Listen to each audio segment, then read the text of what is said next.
La verdad que cuando me invitan a esto, por un lado me parece estimulante, porque no son muchos los espacios donde puedo intentar exponer mis ideas sobre cómo se mezclan estos conceptos de libertad con medicina, pero por otro lado también porque creo que es sumamente necesario hacerlo. Dentro de lo que yo hago, pues obviamente ahí está una foto cuando yo estoy en la residencia de cirugía.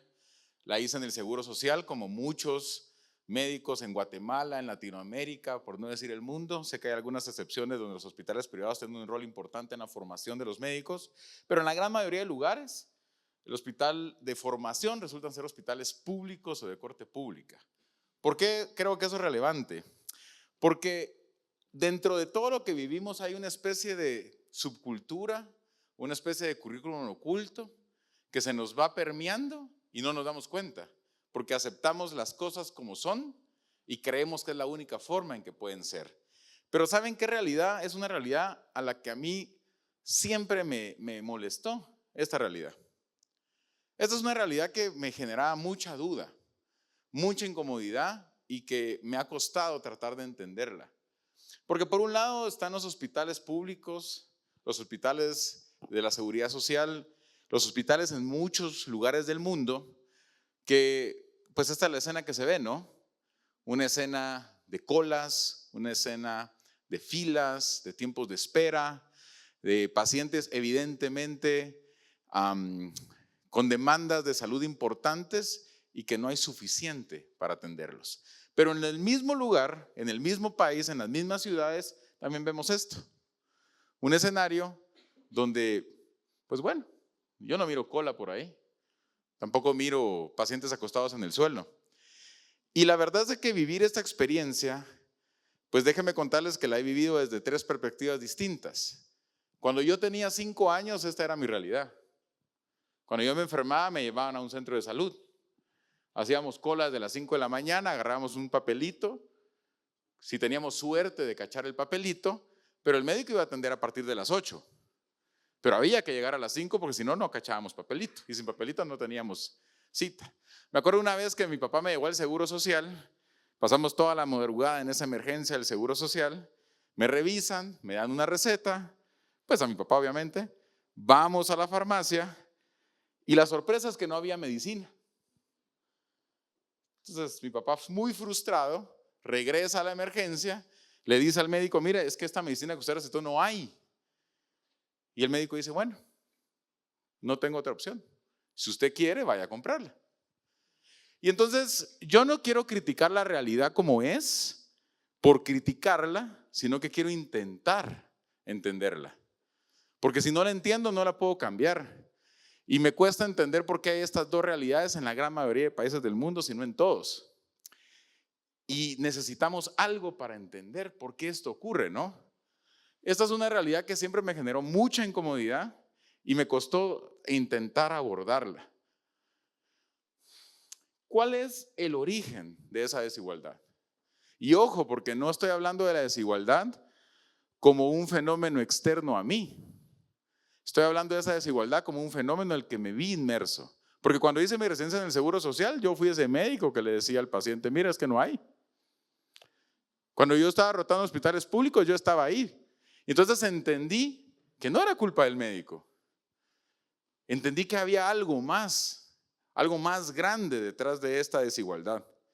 Y entonces, a lo largo de los años, a lo largo del acompañamiento de muchos de mis profesores, que varios están aquí sentados, y de varios de ustedes que también con los que hemos platicado, empezar a tratar de entender de qué se trata este problema.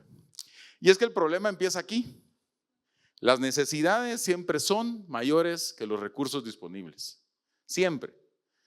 No hay forma que los recursos alcancen para las necesidades infinitas. Y en salud eso significa de que las promesas siempre son mayores que los recursos.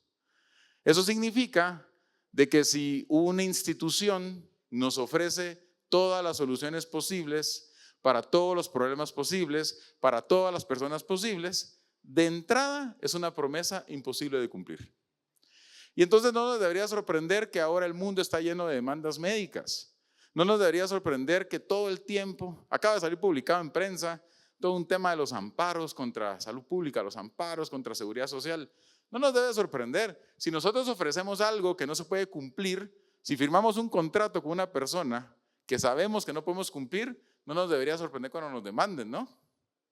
Pues bueno, eso es lo que ocurre en la gran mayoría de sistemas de salud del mundo. Ofrecen algo que no se puede cumplir. ¿Por qué lo ofrecen?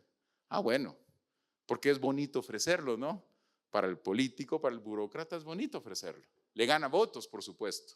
Y entonces la salud resulta ser este problema que, dicho sea de paso, ni siquiera es un problema solo de salud.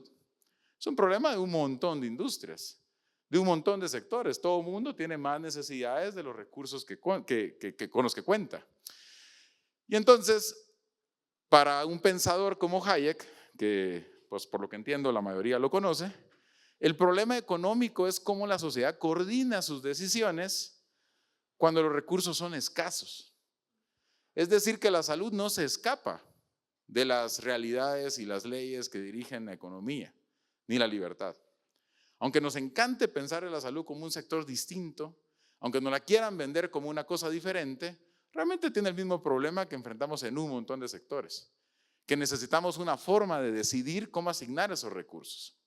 Y como todo el tiempo tenemos tensión entre los recursos y las necesidades, la pregunta es, ¿cómo se resuelve?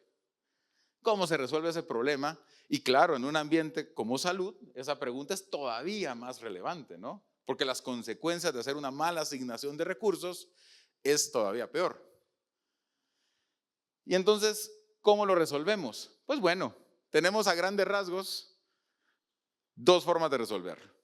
La primera es con un mecanismo basado en la libertad y la otra es con un mecanismo basado en la intervención, para ser muy categórico y muy en los extremos del espectro.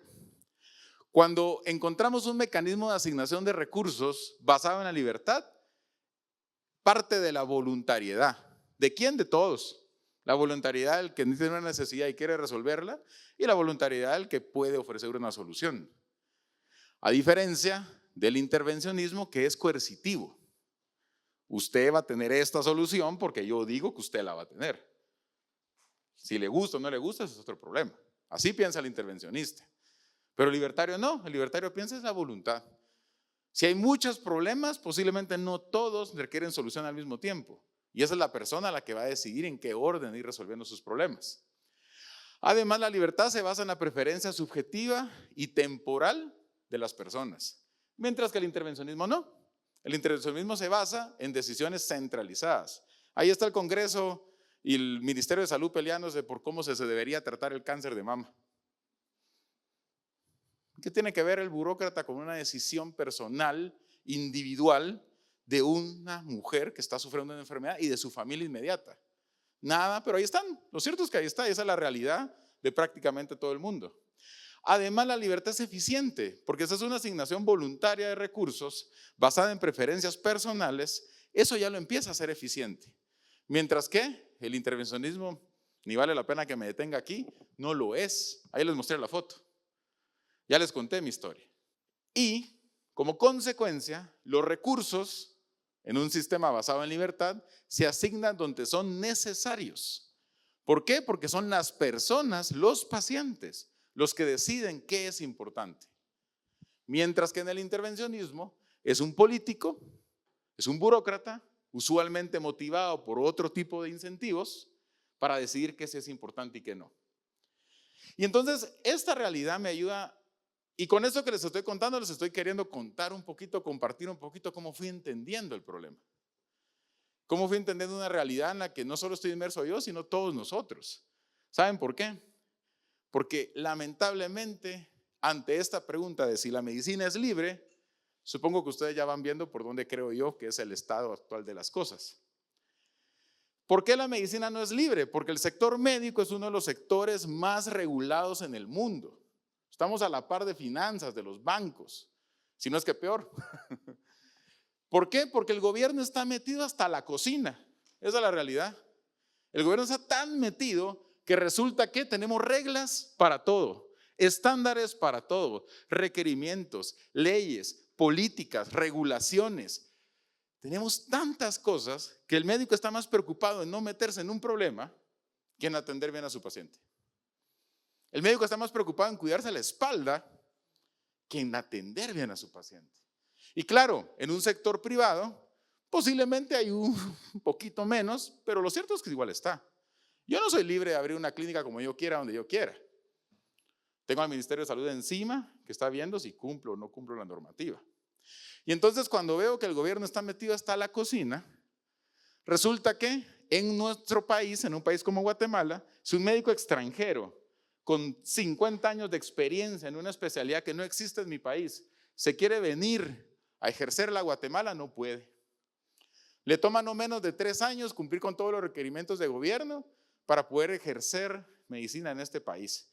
Por lo menos se puede. Hay países de la región, dígase Panamá, donde eso ni siquiera es una alternativa. Resulta que si yo quiero traer un medicamento nuevo a mi país para atender a mis pacientes, el trámite de licencia no me va a durar menos de 1 año y no tengo garantía del resultado. Hace poco nació mi sobrina. Mi sobrina tuvo una enfermedad cardíaca y la medicina no estaba disponible en Guatemala. No había forma de traerla legalmente. No les voy a contar cómo lo resolvimos, por supuesto. Pero ¿saben qué? Sí o no valía la pena. Por supuesto que valía la pena. Y a mí un burócrata no me va a decir si vale o no vale la pena. Eso lo decido yo. Pero la realidad es que en mi país eso cuesta. Eso es lo que toma. ¿Y saben qué es lo peor del tema? Que la salud no nos cuesta una, nos cuesta 3 veces. Porque querramos o no pagamos IX. Querramos o no pagamos impuestos.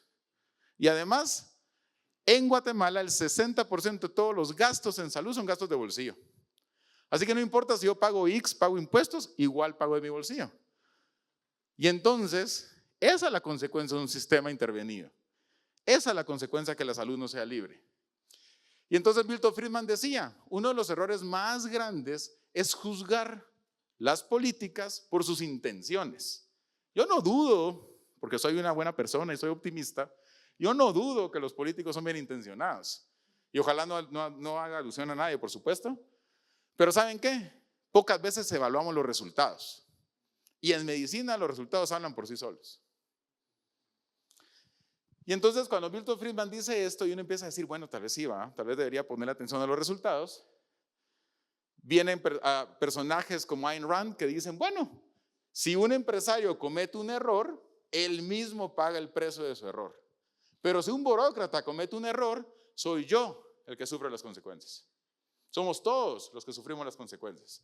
Si a un burócrata se le ocurre poner una ley para que tarde 1 mes, 1 año en traer un medicamento, la consecuencia la sufren todos los pacientes que necesitan esa medicina y no se puede traer de manera legal. Y entonces resulta que en países como el nuestro, les voy a contar un chisme, se hizo un estudio que la innovación tarda 8 años en venir a nuestros países. En medicina, estoy hablando del sector médico, por supuesto. 8 años. Entonces, claro, ojalá, Dios mediante, mi enfermedad me alcance. ¿Me entienden lo que quiero decir? Obviamente no. Y entonces, ¿qué pasa? Todas estas buenas intenciones, me costó entenderlas porque yo estaba metido en el sistema. Yo estaba ahí turnando, atendiendo pacientes en la cola, trabajando con buenas intenciones. Pero me costó entender que el problema es un problema más grande que mis intenciones. Es un problema de sistema, es un problema de regulación, es un problema de ordenamiento. Así que, como diría Henry Hazlitt, el arte de la economía consiste en considerar los efectos más remotos, más distantes de cualquier acto o política y no meramente sus consecuencias inmediatas. En calcular las repercusiones que esa política va a tener no sobre el grupo de interés, sino sobre todos los demás grupos. Porque yo no dudo que esas leyes tienen buenas intenciones, pero ¿saben qué?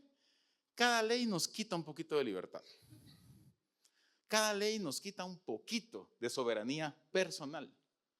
¿Por qué? Porque es impuesto al final saber cómo se usa. Dicen que hay 2 cosas que uno no quiere saber. Cómo se hacen las salchichas y cómo se hacen las leyes, ¿verdad? Yo tampoco quiero saberlo.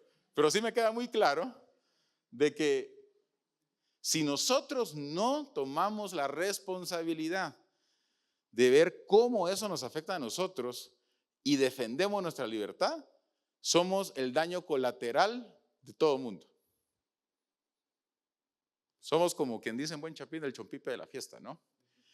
Y entonces resulta que las leyes hacen que la medicina no sea accesible. Las leyes hacen que tarde mucho en traerla. Las leyes hacen que todo sea muy caro. Y al final nos preguntamos, ¿cómo el libre mercado nos hizo esto? ¿Cómo es posible que el sector privado sea tan caro y hace la medicina tan poco accesible? No, todo eso fue el problema. Tenemos pagos obligatorios, tenemos limitaciones a la competencia, tenemos un monopolio muy fuerte que nos quita competitividad por todos lados. Y además tenemos regulaciones que todo el momento suben el precio de las cosas. En este caso, de los servicios médicos, tan necesarios para todos nosotros. Todos nosotros vamos a tener necesidad algún día, si no lo hemos tenido al día de hoy. Así que todavía la pregunta es, ¿por qué el mercado no viene a salvarnos? ¿Por qué no nos salvamos nosotros mismos? Y entonces, la salud pública es el principal generador de deuda de gobierno. La principal excusa. Cuando yo me di cuenta que el gobierno me usa a mí de excusa para tener más deuda, ese día sí me sentí mal, muchacha. Ese día sí me enojé. ¿Por qué? Porque miren cómo se ha comportado el presupuesto nacional en los últimos 10 años y para nadie es secreto que este gobierno tiene la salud pública todo el tiempo como una razón. Y me cayó mal darme cuenta que era excusa de estas cosas. Entonces, el Estado no existe más allá de las personas que lo componen. No tiene existencia real, su existencia es mental, es imaginaria. Desde atrás se esconde un grupo de personas organizadas, jerarquizadas, que se dedican a una serie de funciones normalmente para extraernos recursos. Ahí está la referencia, la podemos discutir por supuesto, pero ya no sigamos siendo la excusa, no permitamos que nos sigan usando de excusa. Otras personas que solo andan viendo cómo extraen recursos. Así que los países con mayores, no es sorpresa por supuesto, los países con mayores niveles de libertad económica casualmente también tienen mejores sistemas de salud. Ahí hablaron hace un rato que Hong Kong, que Singapur, bueno, también tienen buenos sistemas de salud. No es casualidad. Hay una relación directa entre la libertad y la calidad de servicios que tenemos. Así que, ¿cuál es la relación entre libertad y salud? Si tengo más libertad, tengo más innovación, que la necesitamos. Miren el ejemplo de Próspera que nos dieron hace poco. Si tengo más libertad, tengo más eficiencia, que lo necesitamos. La salud es cara y necesitamos hacerla más competitiva y más barata, pero también que sea de buena calidad, y eso solo nos lo da la libertad, no hay otra alternativa. Así que mi punto de vista para concluir es el siguiente: siendo la salud un elemento importantísimo de nuestra vida y conociendo que la libertad, es decir, menos regulación, es lo mejor para cada uno de nosotros, para que tomemos nuestras propias decisiones, debemos considerar inmoral cualquier regulación que nos quiera quitar libertad.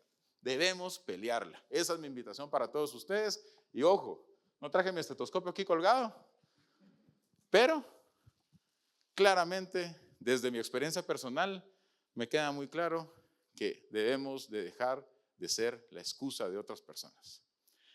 Así que bueno, gracias al apoyo de la Universidad Francisco Marroquín, hace un par de años estamos trabajando en este concepto de Médicos en Libertad, que es un grupo, un tanque de pensamiento en el que estudiamos cómo estas políticas nos afectan, cómo el sistema de salud es la excusa de los presupuestos, cómo la deuda pública genera inflación y cómo nosotros tenemos que pelear.